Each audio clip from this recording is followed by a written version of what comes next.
Hello student, good morning.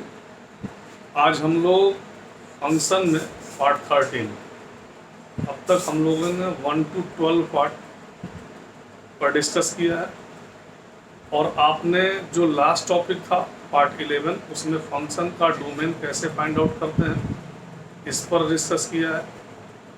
आज हम लोग एक नया टॉपिक रेंज लेंगे। रेंज को हिंदी में परिसर कहते हैं। तो किसी भी फंक्शन का हम परिसर मतलब रेंज कैसे फाइंड आउट करते हैं, क्योंकि देखिए रेंज पर ही आगे चीज़ें डिपेंड है। अगर आपको फंक्शन का डोमेन, फंक्शन का रेंज और फंक्शन का को डोमेन, मैंने को डोमेन भी आपको बताया था और आगे के लेक्चर में फिर से रिपीट करूँगा। तो अगर आपको रेंज और को डोमेन फाइंड आउट करना आता है तो इसके आधार पर, इसके बेस पर आप बता सकते हैं कि कब फंक्शन 1 होगा, इनटू होगा, ऑन2 होगा। इस पर हम लोग आगे भी डिस्कस करेंगे। तो आज हम लोग रेंज की बात करते हैं। जनरली बुक में एक ही मेथड दिया है रेंज का, लेकिन हम लोग 5 तरह के मेथड पर डिस्कस करेंगे, उस पर कुछ एग्जाम्पल सॉल्व करेंगे और एज ए होमवर्क के रूप में भी आपको चीज़ें दी जाएंगी। मुझे उम्मीद है अब तक आपने जो भी लेक्चर व्हाट्सएप के थ्रू देखा उसका ज़रूर आप नोट्स बनाइए और ध्यान से पढ़ें। मैंने देखिए फंक्शन शुरू से बताया, तो आइए हम लोग बात करते हैं आज रेंज पर। देखिए आपके स्क्रीन पर मैंने पहले से ही चीज़ें लिख दी हैं, क्योंकि जिससे हमारा डाटा बचेगा और आपको कम समय में ज़्यादा चीज़ें मिलेंगी। और इस समय यही काम है कि कम समय में ज़्यादा चीज़ें पाना। तो देखिए रेंज में क्या लिखा है मैंने। पहला मेथड क्या है कि method to find range of function, और उसमें भी फर्स्ट मेथड क्या है कि जो भी फंक्शन x है उसको हम इन टर्म्स ऑफ y में कन्वर्ट करेंगे। आप जानते हैं जैसे f(x) इक्वल टू समथिंग और f(x) को ही हम क्या कहते हैं y। तो x, अब यहाँ देखिए for the function y equal to f(x) है। अगर कोई फंक्शन आपको y इक्वल टू f(x) दिया है तो रेंज निकालने का देखिए तरीका क्या है। Right x in term of y, जैसे x की वैल्यू को इन टर्म्स ऑफ y निकालिए। जनरली जैसे y इक्वल टू 2x है, y इक्वल टू 2x है तो x इक्वल टू क्या होगा y बाई 2। तो हम x की value in terms of y find out करते हैं। तो ये आपको देखिए ब्लॉक में लिख दिया गया, right x in term of y, जिसे हम gy फंक्शन का नाम दे देते हैं। Now find domain of g। अब हम क्या करेंगे, हमने डोमेन पढ़ा है, डोमेन के लिए हमने कुछ बेसिक कॉन्सेप्ट बताए थे जिसको आप पाँच करेंगे। तो आपने डोमेन g का निकालिए। जो g का डोमेन होगा वही f का रेंज होगा। देखिए domain of g is same as range of f। जो f का रेंज क्या होगा, जो हमने g का डोमेन फाइंड आउट किया है वही f का रेंज होगा। और आइए इस पर हम कुछ एग्जाम्पल्स करते हैं। इसी पर बेस्ड क्वेश्चन आपके बुक में है, जिन्हें आप वॉच करें, पहले एग्जाम्पल्स सॉल्व करें और फिर क्वेश्चन लगाएंगे तो आपको समझ में आएगा। आइए इस पर हम एग्जाम्पल देते हैं, इसे आप कॉपी कर लें। फर्स्ट मेथड है x की value in terms of y find out करना है, इसे कॉपी कीजिए।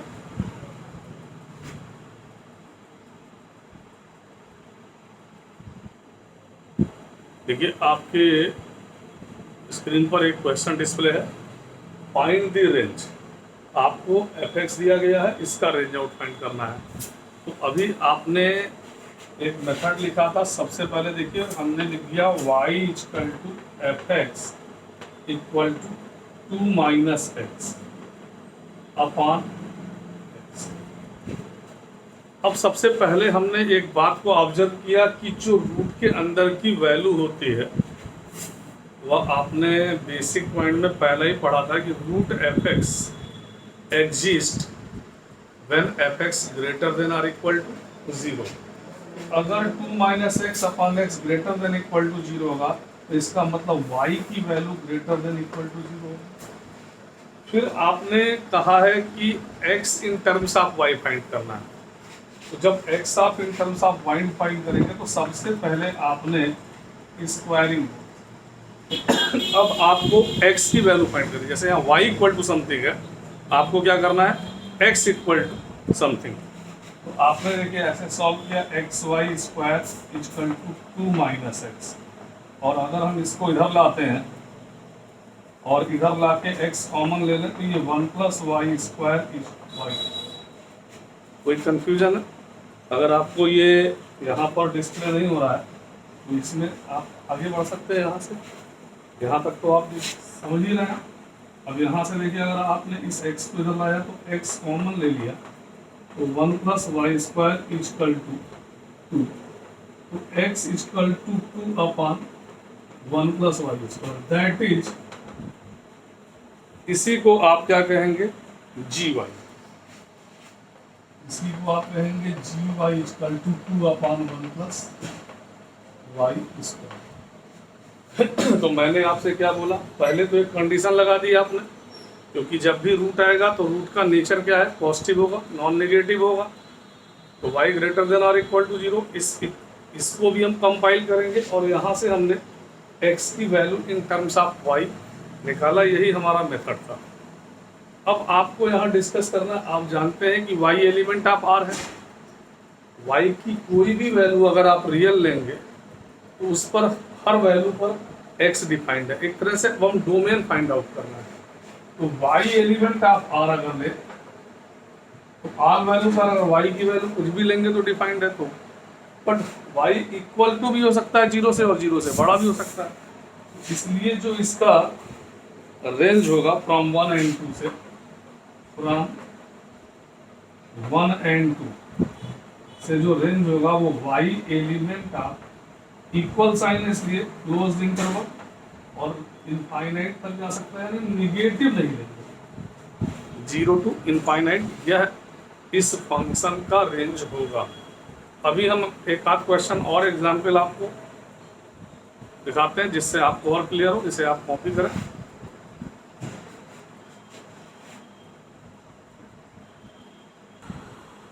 देखिए सेकंड क्वेश्चन आपके स्क्रीन पर डिस्प्ले है।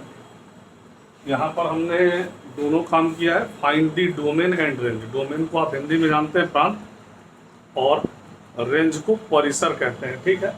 आपके पास एक फंक्शन है fx x-1 for real value के लिए, ठीक है। तो जब आप डोमेन फाइंड करेंगे, सबसे पहले डोमेन तो डोमेन कैसे फाइंड करते हैं, आपको मालूम है कि fx is defined when root के अंदर की वैल्यू जो x-1 है वो रियल होनी चाहिए, ग्रेटर देन और इक्वल टू 0। तो आप कहेंगे fx is defined only when x-1 greater than और इक्वल टू 0। तो x ग्रेटर देन और इक्वल टू 1। अगर आप इसे नंबर लाइन पे ड्रॉ करते हैं तो आप देख रहे हैं इक्वल साइन है यहाँ, सपोज 1, ये माइनस इनफाइनाइट प्लस इनफाइनाइट, ये वैल्यू 1 है। तो आपने देखा यहाँ क्लोज्ड ब्लैक बॉल बनेगा और ये स्ट्रिंग इनफाइनाइट क्यों ऐसे जाएगी। तो आप कहेंगे x element of closed interval 1 to positive में infinite, that is called domain of function. यह आपका डोमेन है। आप इससे पहले भी इसको इस तरह के क्वेश्चन को लगाइए, बहुत ही इम्पॉर्टेंट। तो आपने देखा कि x-1 greater than equal to 0 होगा, तो हमने डोमेन फाइंड कर लिया। अब हमें रेंज फाइंड करना है, तो जो मेरा पहला मेथड है x in term of y find करेंगे, और यहाँ पर भी वही कंडीशन का यूज करेंगे। आप इसे कॉपी करें। नेक्स्ट,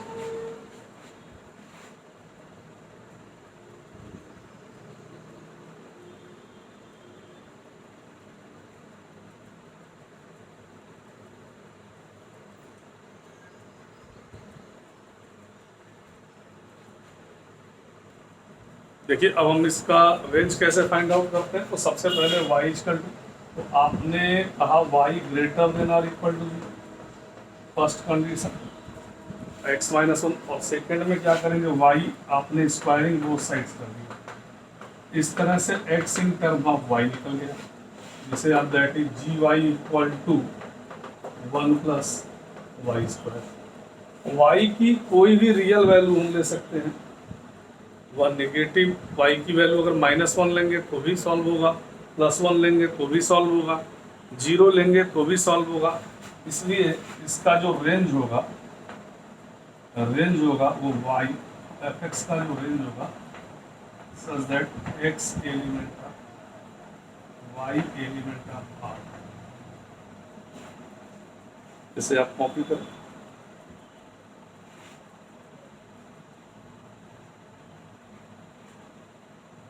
इस पर एक क्वेश्चन हम लोग और वॉच करते हैं।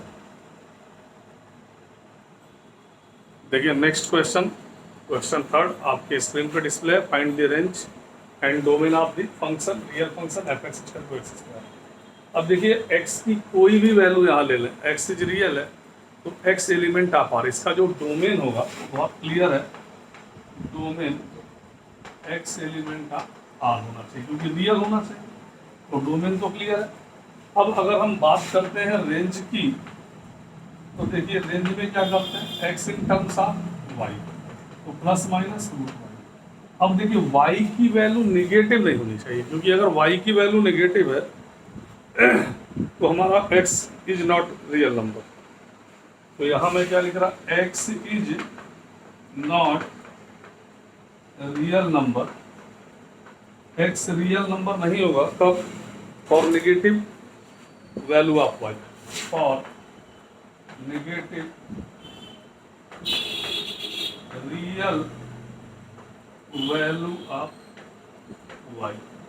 अब अगर हम देखें तो x की वैल्यू नेगेटिव y, x की value x is not real number, x real कब नहीं होगा अगर हम y की वैल्यू नेगेटिव लेते हैं, negative real number -1 -2 -3 -4 -5 dot dot लेते हैं, तो वहां पर हमें x हमेशा इमेजिनरी मिलेगा और हमें रियल चाहिए।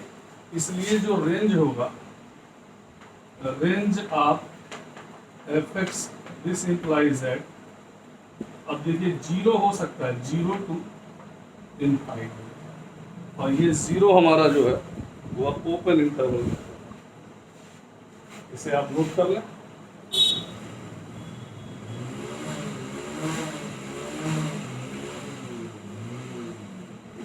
नेक्स्ट स्टेप में हम लोग मेथड सेकंड पढ़ेंगे। मैंने आपसे बताया है कि 4 से 5 मेथड है जिससे हम लोग रेंज निकालते हैं। आपकी बुक में एक मेथड दिया है, लेकिन कभी कभी कुछ क्वेश्चन ऐसे आते हैं कि वहाँ पर अचानक हमें दूसरे मेथड को बताना पड़ता है, इसलिए हम 4-5 मेथड जो बताएंगे उस पर हर पर क्वेश्चंस कराएंगे और फिर आप एक्सरसाइज कंप्लीट करेंगे। Thank you.